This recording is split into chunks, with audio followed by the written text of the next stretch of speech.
Hi, I'm David Blaise. Welcome to our Customer Acquisition Intensive. For the next 5 days, I'm going to be answering whatever questions it is that you have about the getting and keeping of customers. In a lot of my materials, I talk about the idea of converting total strangers into paying clients. And so what I'd like to do over the course of the next few days is to find out what are the most pressing questions you have about that topic.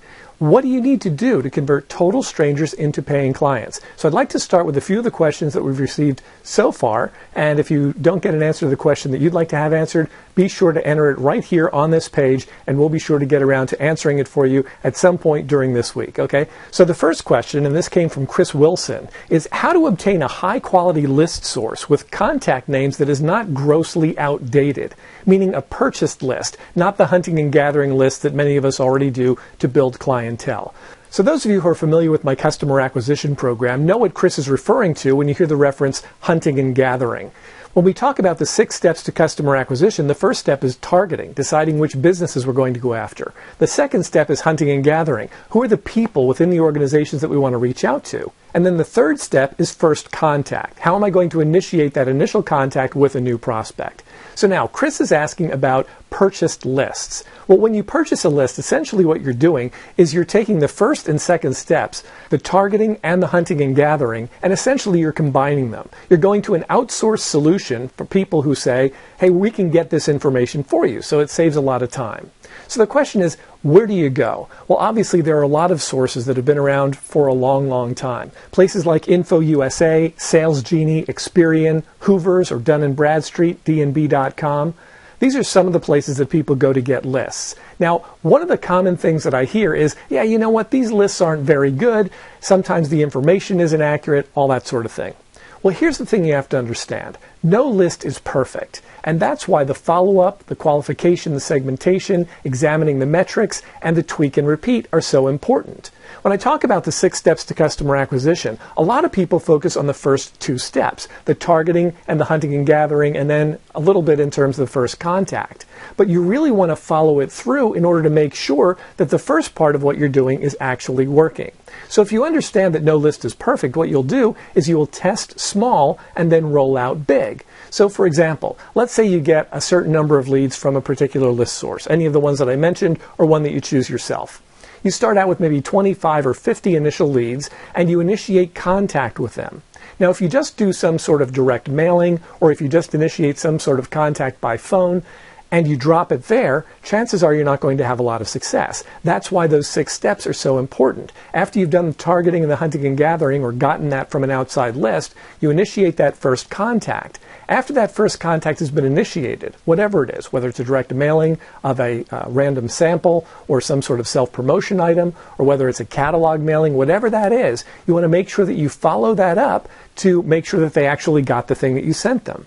When you're doing that, you're also finding out if the contact that you're reaching out to is actually the right person, if you got a good name, if you got a good lead. If you did, then great, your list is working. If you didn't, and if that happens again and again and again, you can then find out that the list is not working, and then you can take measures to have it work.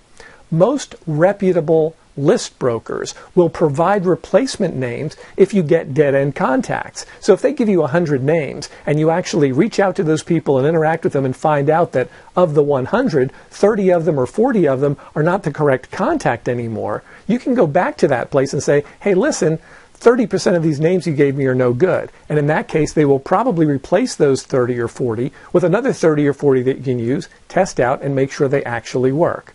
Now, it's not a perfect system. So if you're looking for something where you can just get a bunch of names and they're all going to be perfect right out of the gate, chances are that won't happen.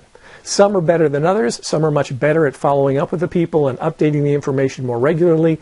But the only true answer is that you won't know until you actually test it out for yourself. So hopefully that answers that question. Next question, which was also asked by Chris, is long-term acquisition strategy, drip campaigns through email like MailChimp, postcards, letters, promo mailings, or drop-offs. This appears to be key to long-term growth without having to physically touch or visit the prospects constantly. So that wasn't really raised in the form of a question, but I get kind of what the question is. What are the best ways to do that?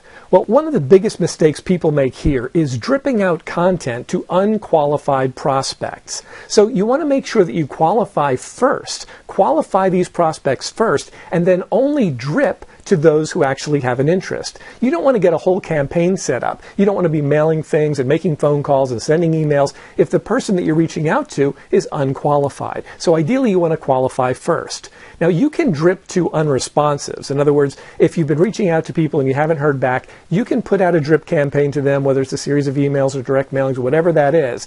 But it's going to be far less profitable than if you qualify them in or out up front. So if you get somebody qualified in and then you're dripping out content, that content is going to be a lot more powerful for you, and it's going to be a lot more likely to generate revenue for you than if you're dripping out content to somebody who's not interested in the first place.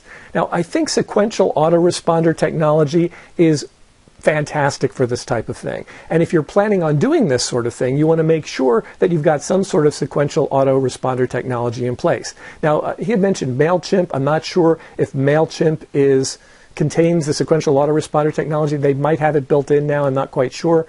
One of the ones that I've always recommended is Aweber. And you can find out all about their technology if you go to PC, which stands for promo code, pc.aweber.com. So it's pc.aweber.com. You can go there, you can opt into their email list, and it will explain to you and show you exactly how sequential autoresponder technology works. It's fantastic because basically what will happen is you'll put a series of communications in place, you'll decide how often they go out, and then anyone new who opts into your sequence will receive all that material exactly when you decide they should get it. It's fantastic. Now also, I wouldn't do more than one direct mailing to someone who is not qualified. There's some people who recommend sending out sequences of tangible products, self-promotion items over a period of time. I think that sort of thing is great if somebody's already been qualified in, if they've expressed interest in what you do, and if they're a good quality prospect. But for the most part, I don't recommend sending out expensive promotional items one after the other if someone has not yet been qualified.